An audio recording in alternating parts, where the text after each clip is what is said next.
On today's episode, was there really any doubt ever? Hey, Nikola Jokic is the best player in the world. He's the best player in the world by far, as voted upon by not just yours truly and Matt, but our peers as well, here on Locked On Nuggets. He's not.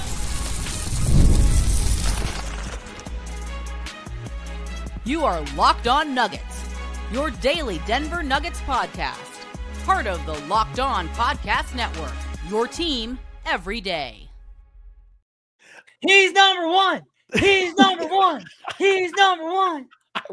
I was wondering what that actually was, but because it cuts off for us on the back end as well, so I had no idea what it just heard. That's all I got.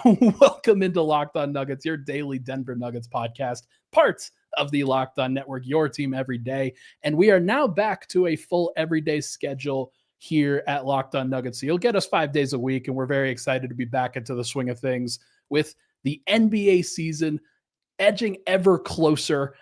We got some fun things to talk about today, Matt, including the Locked On Top 100, which releases Monday morning. We're going to give you a little sneak peek if you're listening live here on Sunday night. But we've got some things to talk about, including Nikola Jokic going number one on the top 100. We'll also get into the Serbia loss over the weekend to Finland in a round of 16. I'm just going to call it an embarrassment, Matt. We'll get to it in a little bit, but it was an embarrassing loss. Has anyone ever lost with dignity to you? Yeah, absolutely. Every time somebody loses, it feels like you're like, that was an embarrassing performance. This was despicable, unprofessional. We'll get into why, but I do have, I think, a reasonable backing for that one, and I feel like the Serbian fans would absolutely agree. But we are going to get reasonable people that they are. Me and my guys from Serbia. Today's episode, folks, it's brought to you by FanDuel. Football season closer than you think. Hey, it's actually right now. We just got done watching an absolute banger on Sunday night.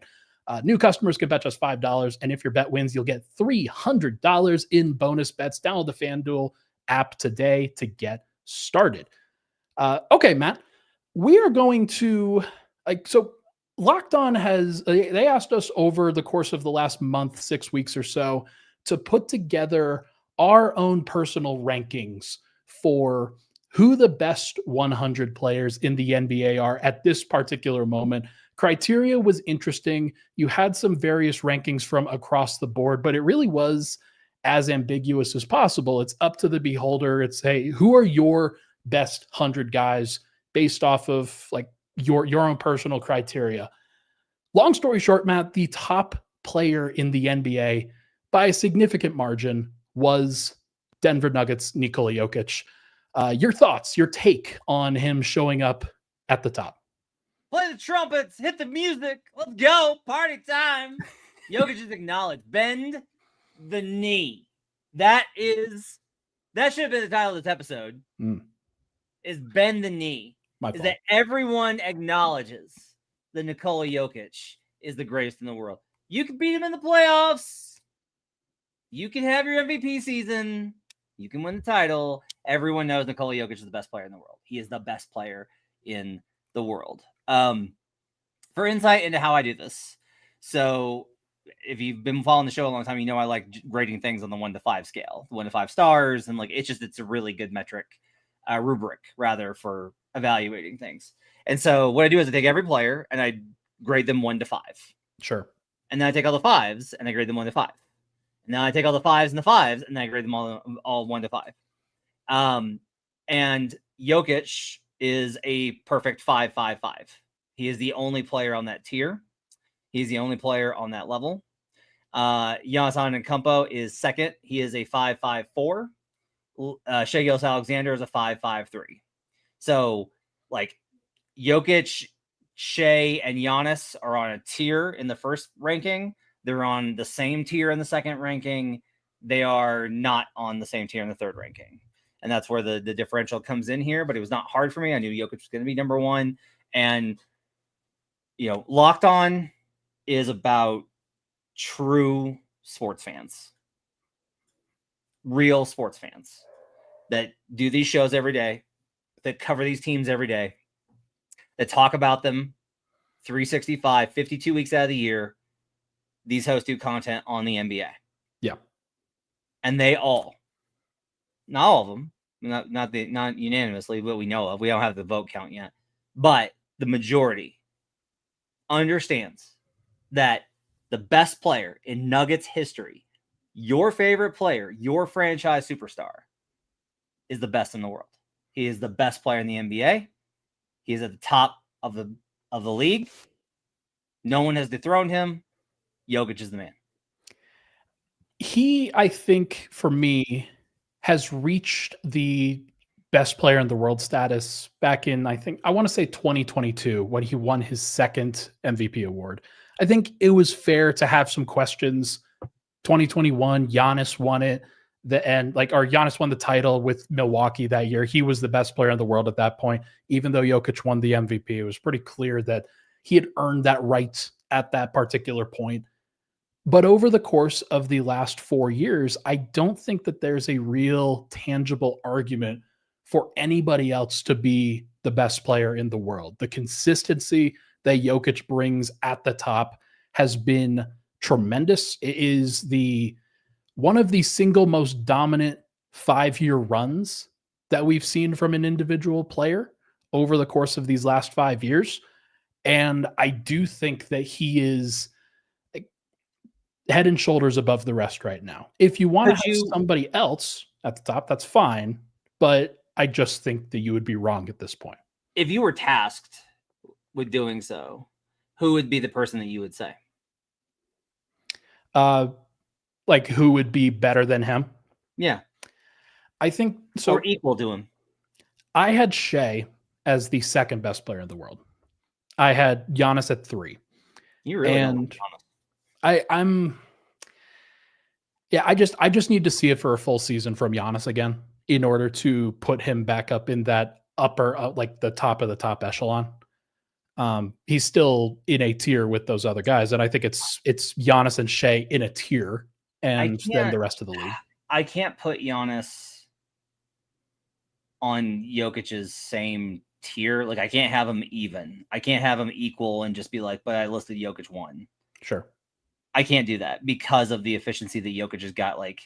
Jokic is elite from mid-range, and he shot better than 40% from 3 last season, and he is this incredible passer. I do think that Giannis is underrated at this point.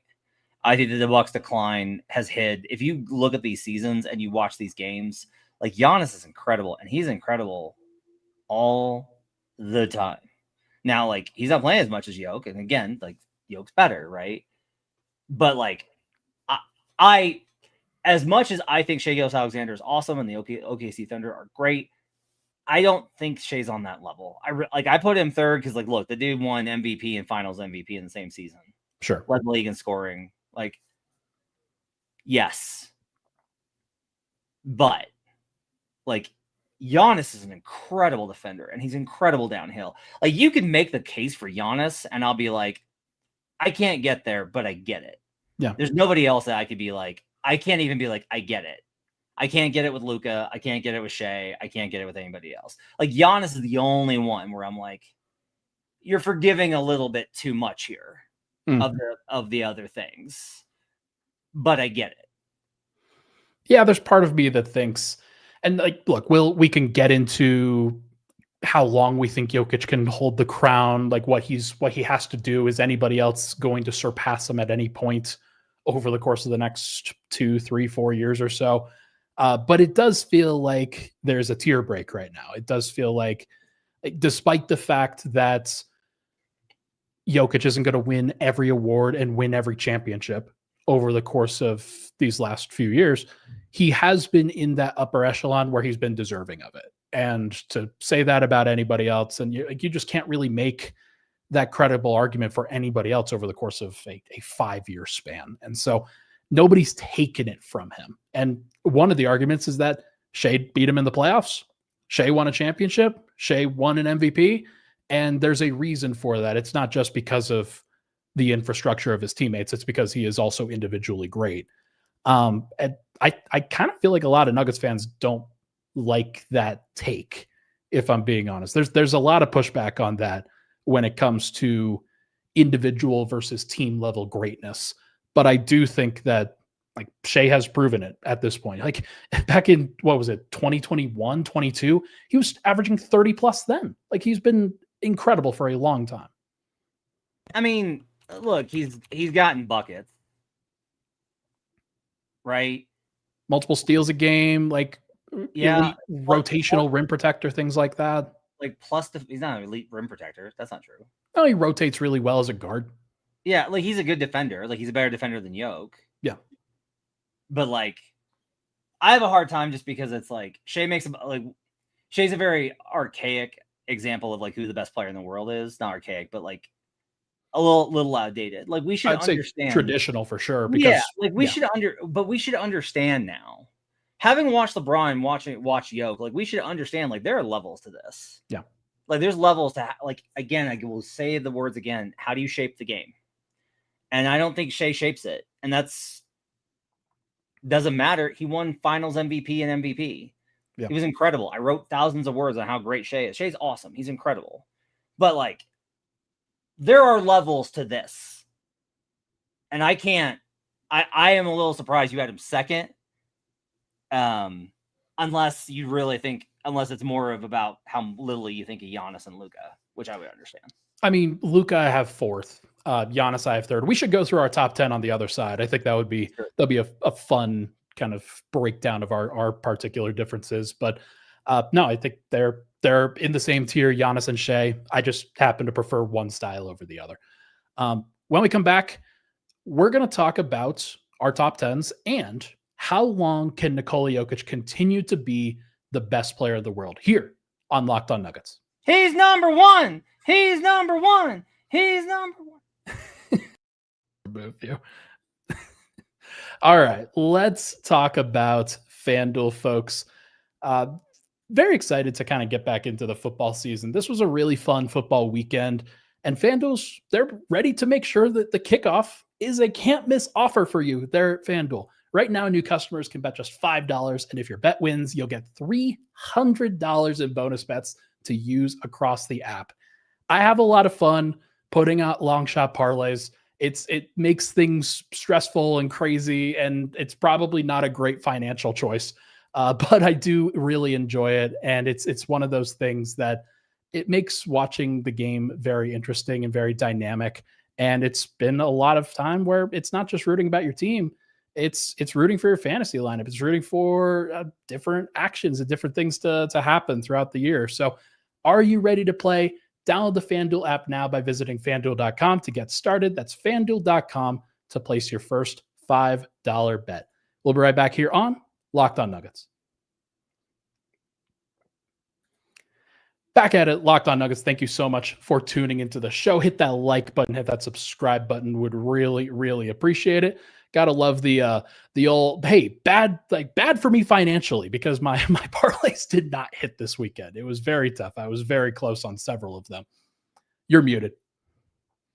Cash the minus 1,000. I pushed Broncos on -8. I'm so mad. I pushed on Broncos -8. I have Ravens. Yeah. I have Ravens money line. Hey, what's it like to be fourth place in the division for the first time since 2021? Yeah, look, they were terrible. Their first half offense was miserable. The Broncos looked way better. No, they didn't. Bo Nix was absolutely flawless today. Like so many high pressure throws, facing a veteran quarterback in that environment, that tough environment in Mile High for the Broncos. Yep. Really, I was just really impressed by their performance versus the Titans. It was an absolutely, like, I'm going to say it. It was a despicable opening game. It was a despicable home. I will, in all seriousness, I will say this. Like I've said, like, I think the Broncos could win the AFC West. I've been saying that on the show for weeks. Like, yeah. A really good thing here is just like, look, I don't think you guys can win the Super Bowl, but you guys can make a run because your defense is elite and you have a running game now. And it's just like, you will, on the days where Bo is slightly above mediocre, which is his ceiling, you're going to be really good. On the days when he's slightly below mediocre, which is what he usually is, you're going to be fine. So, like, you're going to have a really good season. The Chiefs are in a lot of trouble. Yeah, we'll see. Shout out to Travis Kelce for immediately injuring the other number 1 receiver. Okay, let's get into actual basketball. Matt, I want you to read off, if you can, your top 10 that you voted upon, and then we'll compare it to mine and then to the final locked on top 10. I begged our powers that be to remove the players that are going to miss the entire season with injury. I begged them. Yeah. They did not listen to me because they are new at this. I have made top 100 lists for years. And there's 2 things that you do. You don't include players that are going to be out for the entire season, and you don't include rookies. Because you have no idea what any of these rookies are going to be. Yeah. But because certain powers that be run certain channels that had the number 1 draft pick, we had to include the rookies, which is I did not, because that's stupid. No. I didn't either. Here's the top 10. Nikola Jokic, number 1. He's number 1. Wait, is this your top 10 or the official locked on top 10? My top 10. Okay. Nikola Jokic is number 1. Giannis Antetokounmpo is number 2. Shai Gilgeous-Alexander is number 3. Luka Doncic is 4th. Jason Tatum is 5th. Victor Wembanyama is 6th. Tyrese Halliburton is 7th. Stephen Curry is 8th. Donovan Mitchell is 9th. And Anthony Edwards is 10th. Wow. Okay. It's not that crazy from where I have certain guys.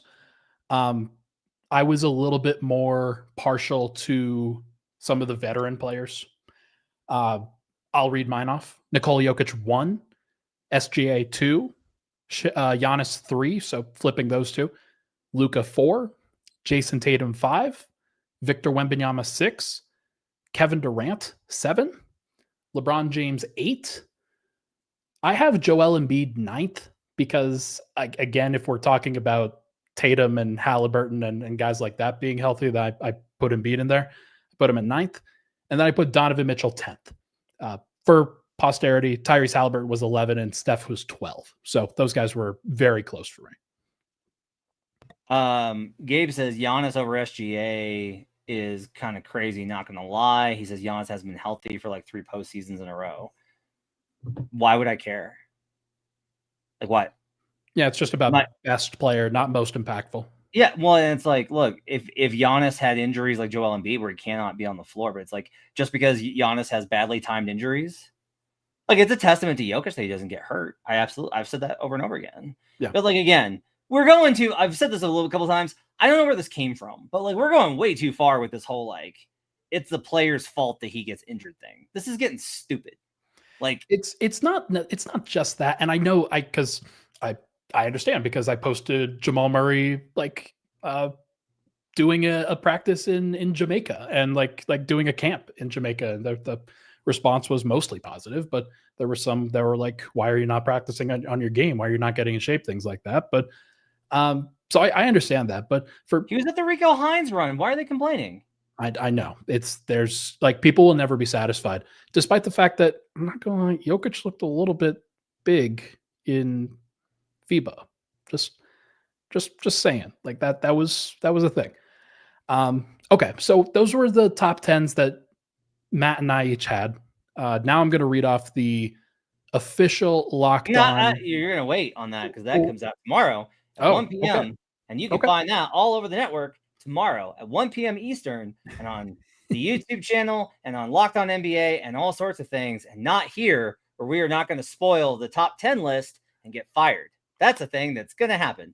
I figured that there was a go ahead from Nick in the chat, but that's fine. No, I think it's completely fair. There are some rankings that I agree with, and there are some rankings that I seriously disagree with. What's the biggest one that you disagree? See, that we could talk about. What's like the biggest one that you disagree with? You can mention one. Anthony Edwards at 6 is very high. Yep. For a player that has peaks in that top 5, but also has some serious valleys and some serious inconsistency issues for somebody that should be more consistent by now. Yeah, I am 10th. I mean, I think he's still awesome and he's still a monster, and he's got 2 Western Conference Finals appearances. Yeah. So like he deserves, I think, to be top 10. I do think that's like, again, this is the problem with how they did the whole injury thing. Yeah. Is like if you notice on the official list, like Tyrese Halliburton is like 13th. Yeah. The guy made the Eastern Conference Finals and the finals and made every clutch shot last year and is the best passer outside of Nikola Jokic in the league. Like, to be fair, 13's not that far off from what I would consider consensus, even without the injury. I think that's crazy. I think that's crazy talk, and every advanced metric backs it up. I mean, if you're going to complain about it, Tatum at 10 is another one that like is an official one. That's too low. You got to understand, Swipe had put him 51st. So. My mistake. Like, I mean, when you could take Grace, if Grace had a vote, she would have put him 101st. So. Mikal Bridges over Jason Tatum is a very important distinction on that list. Gabe wants to know, okay, if I'm talking about the injury, so where's Kawhi on your list? He's 15th because he's not a leader, but he makes a pretty jump shot. He doesn't make anybody better. He's never made anybody better on his team, ever. Kawhi is 16 on my list. So. You know what? He's, great environmentalist though. So good for him. He's got high aspirations for his standing in the league. Okay. This is such a good question from Markovich. Do you think because here's the thing. How do we victory lap more over Jokic? Because the SGA Giannis question I think is most interesting. Okay. But we need to talk about Jokic more. I would just say this question: do you think SGA is more complete or better than Giannis if you switch teams? No. Like in no circumstance. If you put Shea on that Bucks team, they are like barely over 500. They're a first round out again. Like that's just who they are. If you put Giannis on that team, they don't have enough on ball creation. I don't think in order to win a title. What? I don't think that they would have they'd be a nasty defense. But like, you think Shea's a better creator than Giannis? Yeah. No, buddy. Giannis is like an elite. Like he's a great 5-out high pick and roll passer, man. He's awesome. I understand, but like that's not a team that like. There's so much that I can't. Okay, we have gone to. This is a guy who just won MVP and just like scored 32 a game and like is extremely efficient on extremely difficult shots. Like I don't understand. I'm more talking about like scoring creation than passing creation for like they just need somebody to go get a bucket. And I think that Shea's better at doing that than Giannis is. But Giannis is like literally like he had a higher EFG, Ryan. Well, hey, dunking is really efficient. I'm just kidding. Giannis had a 34% assist rate to Shea's 29.8, buddy. Okay.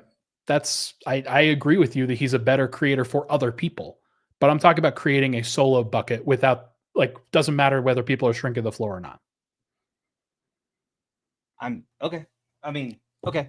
You realize that making this case is never going to help your argument about Jamal Murray. Like, it's just like, this is what it feels like. It's just like, what does that mean? Bucket getter. And so it's like Shea, like Jamal could be Shea. And it's like, no. No. Okay. That is a red herring of a take if I have ever seen one. Okay, I guess I'm just surprised that you have this much respect for Shea, given your feelings on the foul grifting. Look, it's a grift, but like Giannis attempts more free throws because he drives into a brick wall and gets fouled. Yeah, I think for me, it's like we see the way the guys shape the game. Do you not see how Giannis just like absolutely caves the floor in with his like he's unstoppable. Like he's just like he's the most dominant player. I watched Shea like really outplay Jokic in many of those games that the Thunder were able to win and take home. Not all of them because Jokic is amazing, but I also know that like the Nuggets were reacting so heavily towards Shea's scoring that it creates these wide ass open shots all the time for other people. And Shea was able to hit those passes all the time.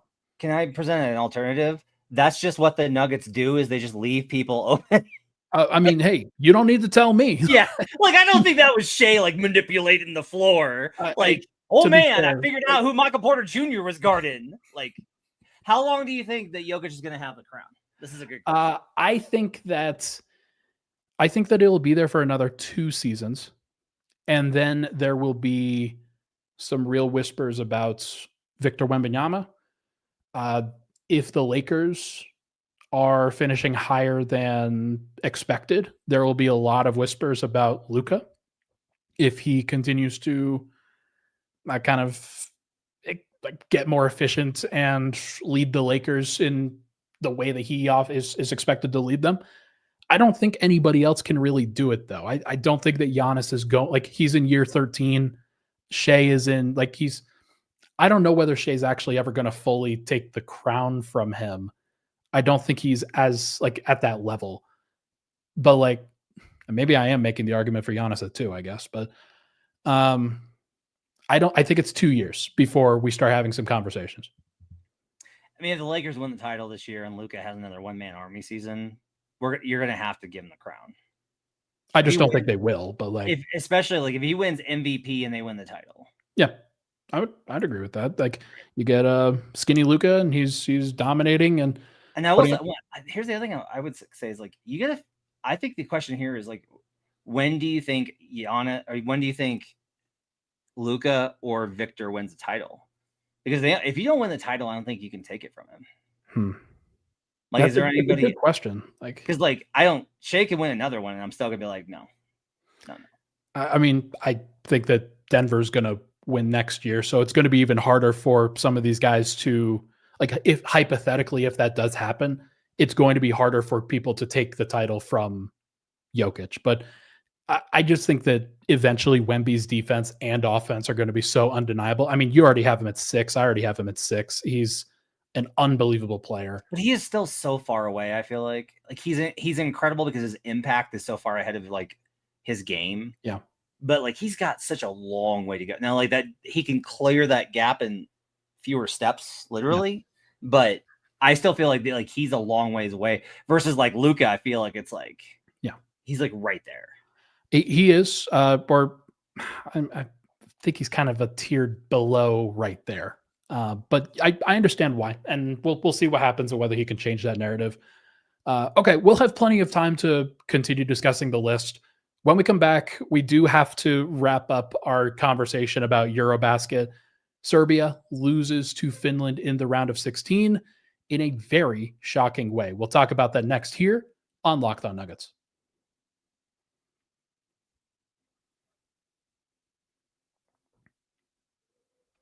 All right, back at it, Locked On Nuggets. Thank you for tuning into the show. Again, we will be releasing this Locked On 100 list on all of our platforms over the course of Monday, and then talking about it over the course of the rest of this week.